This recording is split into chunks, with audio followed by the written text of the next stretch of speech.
Chaim. So, Oxford University did a study last year on the health of politicians compared to the health of the general population.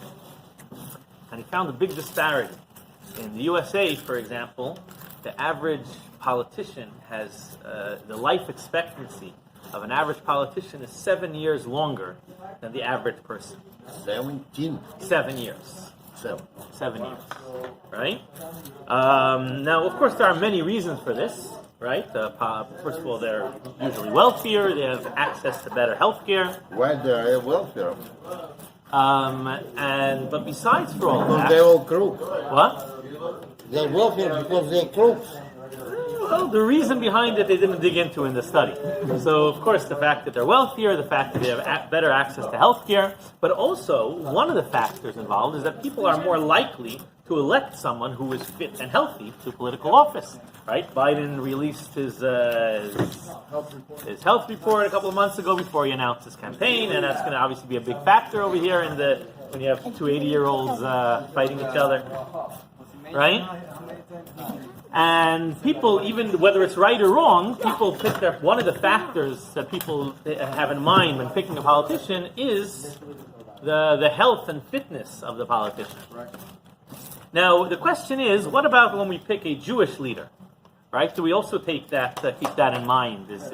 Is their health and fitness important as well? So, in this week's Torah portion, we find the Torah speaks about certain mitzvahs that apply to a Kohen Gadol, right? Which we usually translate as the high priest, but it literally means the great priest or the big priest. So the Medrash says, and that the Torah says, a Kohen Gadol me'achav, he's the Kohen who is greater, the greatest amongst his brethren. So the Medrash asks, what makes him so great? So the Medrash says that he's greater than his brothers in many things. Of course, one is wisdom, but the second thing the Medrash lists is strength.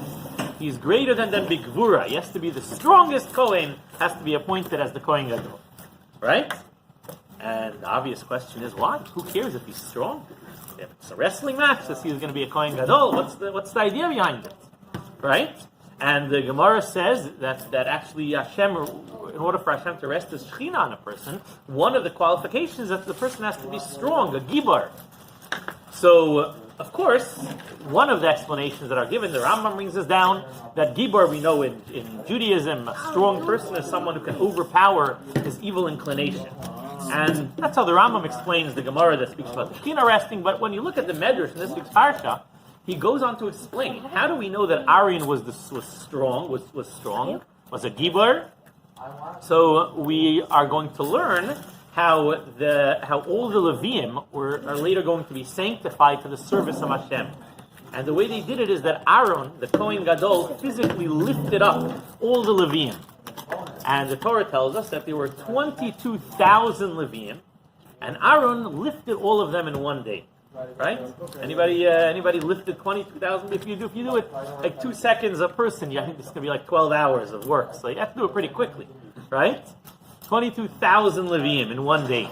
So this is a clear description of physical strength. We're not talking about overpower. Obviously, he also was able to overpower his Yetzer Hara, but in addition to that, there was an aspect of physical strength over here. So the question is why? Why is it important for a Kohen Gadol to be physically strong? Why did Aaron have to lift up 22,000 Leviim in one day? Why was this so important? Right? If he wasn't so strong, he wouldn't be able to be a Gadol Me'achav, greater than his brothers. So, the Shabina Rav, Rabbi Dov Berish Wiedenfeld, who's a tremendous Talmid Chacham from Shabin in Poland, he later moved to Yerushalayim. So, he was once taking a Shabbos afternoon nap. Right? And as he's sleeping Shabbos afternoon, there's a loud knock on the door. So he gets up, he figures somebody's coming Shabbos afternoon, it must be an emergency. So he runs to the door, he opens it up, and he sees a boy standing there. He says, what's the emergency? Is everything okay? And he says, it's fine, it's not an emergency. What are you doing here? He says, could you do my homework with me? Could you review my Gemara we learned in class? And he's like, what? why are you coming to me? And he says, well, my teacher said we're having a big test next week. And he said that over Shabbos, everybody has to review what we learned in school. And I told my teacher that my father's out of town. He's not going to be able to learn with me. So my teacher said, so find a rabbi in your neighborhood and, find one of your local rabbis and learn with them. So I'm coming to you. I want you to learn with me. So the Shavina Rav turns to him and he says, my dear boy, my dear child, it's Shabbos afternoon. Don't you know that Shabbos afternoon people take a nap? People sleep Shabbos afternoon? You don't knock on somebody's door Shabbos afternoon. Right? You don't come 2 o'clock in the morning to knock on somebody's door unless it's an emergency. So you don't knock on somebody's door Shabbos afternoon. People go to sleep Shabbos afternoon. So the boy looks at him innocently and says, but you're a rabbi. Rabbis learn Shabbos afternoon. Rabbis don't sleep. And he says, the Shavina Rav says, I stopped for a minute. And I said, that's how he looks at rabbis. And I got to live up to it. And he's resolved right then and there that he will never again in his life go to sleep on Shabbos afternoon. Right? If this little boy knows... What?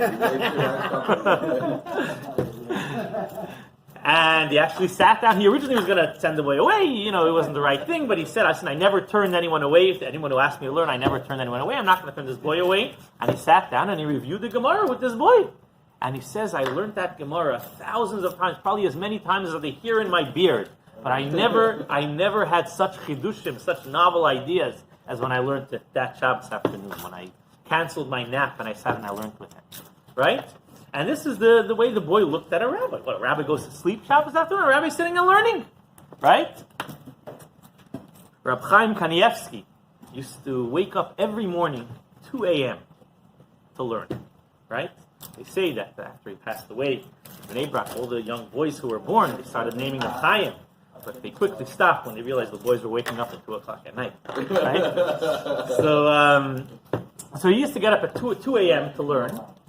And his wife, right, Batsheva Kanievsky, used to get up at 1 a.m. to she used to say brachos, whatever, and she used to prepare her husband a coffee. Now, preparing a coffee they didn't have instant coffee. They didn't have some sort of coffee machine. She used to take some big heavy chainik, put it on the fire, light the oven, light the stove, set the water on fire. And it took some time to prepare the coffee. And she was up every morning at 1 o'clock. She would wake up to get to prepare her husband the coffee. And her children, especially as they got older, were a little bit upset about this. They weren't happy about this. Mele, our father, Chaim, he gets up to learn. That's, But our mother should get up to prepare him a coffee. So they decided to get her a present, a gift, a new piece of technology they're going to bring her. No, it wasn't a coffee maker. They bought her a thermos, right? They bought her a thermos, and they told her, you could prepare the coffee before you go to sleep, and it'll be nice and warm when Reb Chaim gets up at 2 a.m. And she takes one look at the thermos, and she's like, "Get that out of my house," she says. It's like, what's wrong with a thermos? And she says there are 3 problems. First of all, I don't want modern technology in my house. Okay? Now, a thermos, for her, is modern technology, right? Not a computer, not an iPhone. She doesn't want a thermos in her house. It's modern technology. At least in those days. That's what it was. Right? Second of all, she says, don't you realize getting up at 1 o'clock in the morning is the favorite part of my day? Such a merit I have to get up and prepare coffee so my husband can learn Torah. And you want to take that away from me? And third of all, she said, of course, Reb Chaim gets up every morning at 2 a.m. and he's used to it and he does it. But, it's hard to get up at 2 a.m. Even for Reb Chaim. Usually, he does it every night, but there are times when it's difficult. There are times when he gets up at 2 a.m. and he wants to roll over and sleep for another half an hour, maybe get up at 2:30, chas v'shalom, at 3 a.m., right? But if he knows that I've been up for the last hour preparing him coffee, he's going to get out of bed. Right? Coffee, by the way. Now they put together. I'm sure she said bracha, said some tehillim before. It wasn't just the coffee; it was a whole process. The coffee machine is not technology. She had a chainik. She had a chainik with coffee. Instant coffee? What? No instant coffee. She used to cook hot water. I don't know exactly how she made it. Some sort of press. I don't know what they had. They made coffee. How did they make coffee? I don't know. No, she kept the water boiling on Friday night. Yeah, but how did she make the coffee from the water? She didn't have instant coffee. She had to have some sort of. Didn't have a coffee machine. I don't know how to use. I have no idea. I don't drink coffee. I have no idea how coffee is made. But She had a grinder. So she probably had a grinder. Maybe she had a grinder. That's why it took an hour, right? Oh yeah, and Right? Pestle. I don't know. I'm not sure how she did it. Right? So. I would wake up at 2:30. So this is, so not sleeping Shabbos afternoon, getting up at 2 a.m., that's something we expect from a leader, from a great Talmid Chacham, a great Jewish leader. And this is not only something which is a side effect that you might think, Reb Chaim loved learning so much that he used to get up early, but it's actually a requirement. In order to properly learn Torah, you have to really toil in it. You have to get up at 2 o'clock in the morning to learn, right? So the Alter Rebbe once called in his grandson, the Tzemach Tzedek, and he offered him a gift. I don't know the exact occasion. He said, "I want to give you a blessing to understand Torah, a blessing in Avanas HaTorah." And Tzemach Tzedek refused. He said, "I don't want a blessing to understand Torah. I want a harava. I want to toil, work hard. I want to be up in the middle of the night to understand Torah." But later he ended up regretting it because he said, "Even if I would have had the blessing, I could have toiled to understand even deeper." Right? But he recognized that he didn't want a blessing to understand Torah, because one of the most fundamental aspects of Torah is that you have to toil and really you have to be really persevere and endure to do it. And this is actually the way to achieve Torah. This is the way to achieve greatness in Torah. Shmuel was a simple boy who was not known as a great scholar. He went to the great yeshiva in Lublin, and yeshiva in Lublin under Reb Meir Shapiro. He was, of course, had the greatest Torah scholars in the greatest minds in the generation learning there. And Shmuel was from the simpler boys in the yeshiva. He wasn't known as the greatest scholar over there, right? But he was known for his tremendous diligence. He was up early in the morning, late at night learning, right? One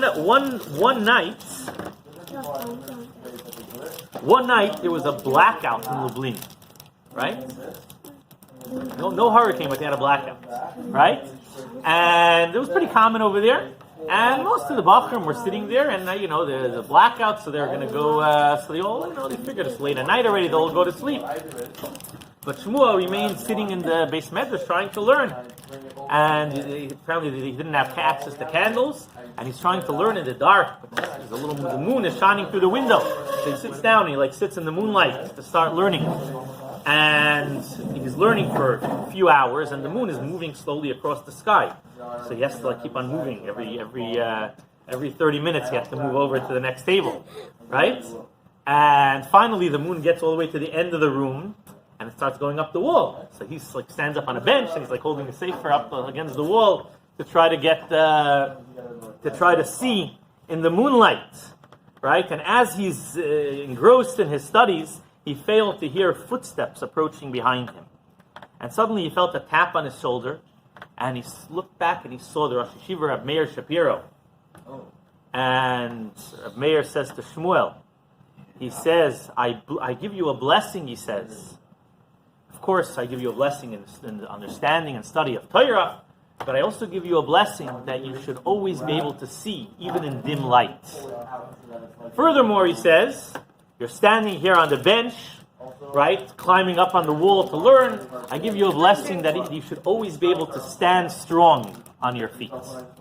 Now, this Shmuel was Reb Shmuel Vosner, one of the greatest, the author of the Shevet HaLevi, one of the greatest halachic authorities in his generation, and he lived till the age of 102, and he never needed a cane or eyeglasses. Right? Not even reading. Nope, not reading glasses. He never needed anything. He had this bracha, and of course, this is what it took, right? Standing at I don't know what time it was, at 2 o'clock in the morning, climbing up on the wall, trying to see in the moonlight. That's what made Rabbi Vosner. That's what made the Shevet HaLevi, right? And this is not only, of course, all the examples you've given so far have been in Torah, but it's not just in Torah. when we look at the Jewish leaders, at great tzaddikim, we see the tremendous strength that they had, that they showed when it came to mitzvahs, when it came to helping people, right? The Rebbe used to stand every Sunday, right? Hours, 9 hours, right? 8, 9 hours, right? The story is told about an elderly woman, I don't know, maybe 60s or 70s, who's standing in line for a few hours. She finally comes to the Rebbe and she says, Rebbe, I've been here for like 2 hours and I can barely stand. And I'm, I don't know, my 70s. You're in your 90s, right? And you've been here, you've been here for 6 hours. How do you do it? Right? So what did the Rebbe tell her? He told her, when you count diamonds, you don't get tired. Right? When you count your money, you don't get tired. Right? But, right? Listen. It takes very fast for me. It's a good, if you think about it, even counting money, if I would have that many diamonds that took me 9 hours to count them and I had to do it on a weekly basis, you have to be physically fit and physically strong in order to do it. Right? And this is part of the refinement that it takes to become a great person. In the beginning of every school year, the Frierdiker Rebbe used to present, who was in charge of the principal of the yeshiva, Tamchet Mimim and Lubavitch. So he used to bring his father, the Rebbe Rashab, a list of all the Bachrim who wanted to join the yeshiva, right? And he had comments on each of them, exactly what their qualities are, what their strengths and weaknesses are. And there was one year he came to his father and he said, "There's this Bacher who wants to join the yeshiva, and he's a very wise Bacher. He's very intelligent. He's a very good learner, but he's very grub. He's very coarse. He's not refined. He doesn't fit the character, of the Bacher and yeshiva. What should we do? Should we accept it? He really wants to learn. He wants to join. He wants to improve." But it's going to be hard. It's going to be a hard job. So the Rebbe Rashab said that they should accept him, but he said they have a lot of work ahead. And before Pesach, the Rebbe Rashab called in his son, the Frierdiker Rebbe, and he said that we're going to start soon cleaning for Pesach, cleaning the yeshiva. I want you to put all the work on this Bach. He should be the one scrubbing between the tiles on the floor, taking a toothbrush in all the pockets, right? Make sure he's working. Every free moment of his day he should be working. For a mitzvah, of course, cleaning for Pesach. And the Frierdiker Rebbe was like, there's a lot of bachrim in yeshiva, you want to throw it all on him? The Rebbe Rashab said, no, you got everything's got to be on display, right? Because he can't be busy for a moment. And he spent a few weeks, Purim till Pesach, and he had to come to the regular storm in the yeshiva. He had to get up and learn. But after the seder was over, he didn't go hang out with his friends. He was busy working. And after Pesach, the Frierdiker came to his father and he said, "It's amazing the change that we see in him, right?" And of course, this was the idea is that a person who toils, who works hard in whether it's Torah or mitzvahs, that's what makes us succeed. And this, says Reb Chaim Shmulevitz, is what the Torah is telling us when it says that Aaron was so strong, he was able to lift up 22,000 Kohanim Leviim in one day. What does it mean? It doesn't mean that he was. It doesn't mean that he was able to lift heavy weights. When it says he was strong, we're talking about his endurance. He was fit, and he was able to. Each Levi wasn't that heavy, but to stand all day lifting things up and down, you got to be fit. And this was a quality that a Jewish leader has to use, right? In order to become a kohen gadol me'echav, you have to be someone who is physically strong, right? Doesn't mean you have to go to the gym. You have to go to the kosher gym. You have to go to the Torah gym. You have to spend all day cleaning for Pesach, doing mitzvahs, right? Climbing up on the walls to learn Torah in the middle of the night. Getting up at 2 a.m., right? That's what you need to be a Jewish leader. How did they choose? What? How did they choose? So there were a lot of ways to choose. There was an aspect of inheritance. But you still had to meet these criteria. What? No voting. There was no voting. As far as I know, there was no voting. But they had to, the Kohanim and the Sanhedrin had to choose. right? Now, some of us might look at this and think, is that what type of life we want? Working all the time, getting up at 2 a.m., spending every free minute. It sounds like a hard thing. But the idea is that when you do it, after a while, it becomes pleasant, it becomes enjoyable, right? The little Yisraelik was a young boy who loved to learn Torah. At the age of 7, he was so advanced that he graduated from the teachers in his little town. And he used to sit and learn on his own. And he used to go to the town rabbi whenever he had a difficult Gemara that he needed help with. And he used to learn all day, but he also learned into the night. And his father wasn't happy with this. He used to come back after his bedtime, and he used to miss his bedtime. And his father said, you're going to learn, you have to be home at this time. And he said, of course I'll try. Of course I'll be home. But then he started learning, and he completely forgot about it. And he was 3 o'clock in the morning, he was still in shul. Right? So his father went to Rav Shapsi. His father went to the shamus of the shul, and he said that when you close up the shul at night, right? So this is before they had electricity, so they had candles. So he said, I want you to make sure that there's a candle, that the candle that's burning only has 1 hour left, right? I don't know what time they close the shul, 8 o'clock at night. So 9 o'clock it'll become dark. You won't be able to learn anymore. Okay, fine. The Shamish agrees.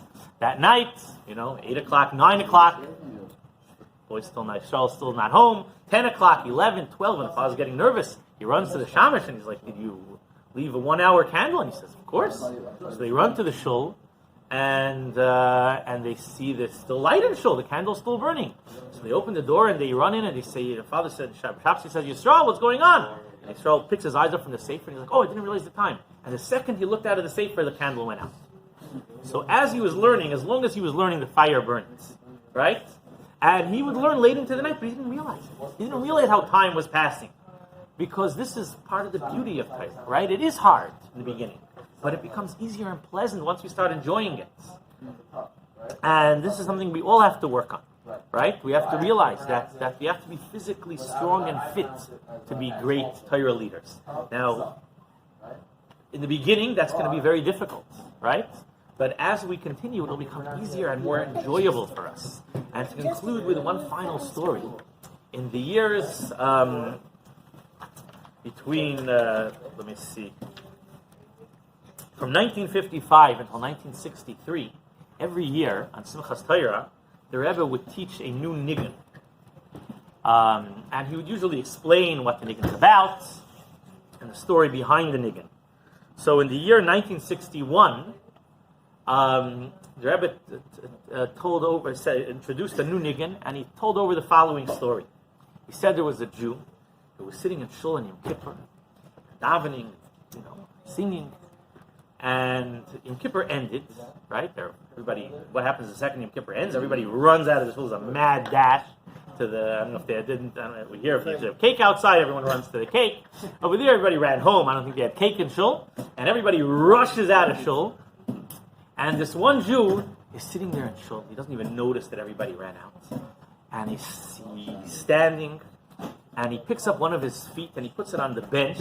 He leans on his foot like this, and he starts to sing. He's so overcome after Yom Kippur. He's so overcome with love for Hashem that he begins singing. What does he sing?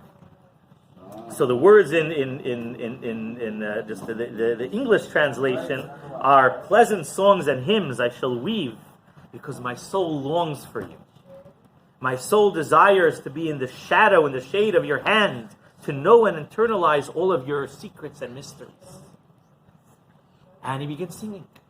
And he starts singing. Anim mirois b'shirim heroi hi eilecha nafshi saroi nafshi chamda b'tzel yadecha lo das kol rasoidecha nafshi chamda b'tzel yadecha lo das kol rasoidecha. And everybody's home eating, and he's sitting there in shul. Not sitting, standing there in shul with one of his feet on the bench. And he's standing there, everybody finishes eating, they go to sleep. They have a good night's sleep after a difficult Yom Kippur. And the next morning, everybody gets up, probably a little late, and they come to shul, and the shamash opens the shul, and this Jew is still sitting there, singing this niggun. And that's how the Rebbe introduced this song, Chaim L'Chaim. So right after the Farbring and the Hasidim began talking, they had never heard this story before, and they were trying to figure out who is this Jew, right? And the theory amongst the Hasidim were that it must be the Rebbe, right? It must be the Rebbe. So, but there were other people who said, no, it can't be the Rebbe. There was a whole argument going on. They decided they have to find out who it is. So they turned to the Chassid, Rabbi Reuven Dunim, who had a little bit of chutzpah. He was close to the Rebbe, but he had a little bit of chutzpah. And they told him to ask the Rebbe who it was. So he went to the Rebbe and he said, Chassidim think that you're the person, you're the Jew in this story. We want to know if that's the case. So the Rebbe said, no, it wasn't me. As a matter of fact, I can tell you that it wasn't a Lubavitcher Chassid. I can't tell you who it was, but I can tell you it wasn't a Lubavitcher Chassid. How do I know it wasn't a Lubavitcher Chassid? Because I'll tell you the rest of the story. So this Jew was a poor Jew. He worked as a peddler. He used to go around selling things, making a few pennies here and there. And he really wanted to open his own business, right? But he didn't have money to do it. So he decided he's going to start saving up money to be able to open his own business, build up some factory that he had in mind. And he started putting together one penny, another penny, one kopek, and another kopek.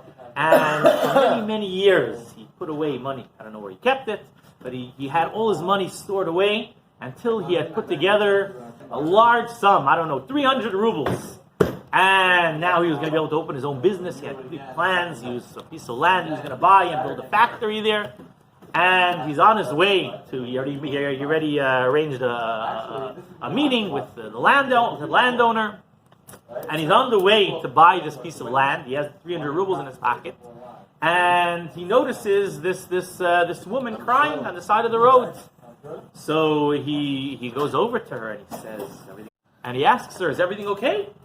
And she says that her husband just passed away a few days ago. And she didn't leave them any money. And the landowner wants to evict them. They don't pay all the money that they owe. So he asked her, how much money do you owe? And she says, 300. I don't know if that's what they owe, but they'll pay for that year or whatever it was. So he reaches into his pocket, takes out the 300 rubles, his dream for the last, 20 years of opening his own business. He takes out the 300 rubles and he gives it to her. At that moment, there was a big commotion in heaven, right? A tremendous tumult, right? What do you do with such a person? And they sent Eliyahu Hanavi down to speak with him. And Eliyahu Hanavi told him, your mitzvah that you did created such a commotion in heaven. It was decided that we're going to give you a choice. You have a choice. We can either give you tremendous, untold wealth for the rest of your life, or we can give you an opportunity to go up to Gan Eden for a short period of time to feel the sweetness of Gan Eden. He said, of course I'm going to go to Gan Eden. What kind of question is that? So he decided, okay, that Yom Kippur, his Shama is going to go up to Gan Eden. He's going to feel the sweetness of Gan Eden. And this was the Yom Kippur, that at the end of Yom Kippur, he remained there all night singing Anim Zmiris. And the Rebbe concluded, it's clear from the story that he wasn't a Lubavitcher Chassid. If he was a Lubavitcher Chassid, what does he need to go to Gan Eden? He could have taken that untold wealth and opened a bunch of yeshivas, helped out a bunch of poor people. Who knows what he could have accomplished with it? So it's great. He wanted to go to Gan Eden, but if you didn't realize that the ultimate purpose is to accomplish mitzvahs over here, right? But the reason why I said over the story is because when a person feels the sweetness of Gan Eden, when he feels the sweetness of mitzvahs, he can stand there after 25 hours of fasting. He could spend another 12 hours standing there with his foot on the bench, without eating anything, without sleeping, and he won't even notice it. Right? And it just takes tremendous strength. And this is what we're saying over here, that the Kohen Gadol had to be physically strong. So we should all go to the mitzvah gym. We should make ourselves stronger and more fit. And in the beginning, it'll involve pushing ourselves. But as we continue, it gets easier and more enjoyable along the way. L'chaim, l'chaim. right?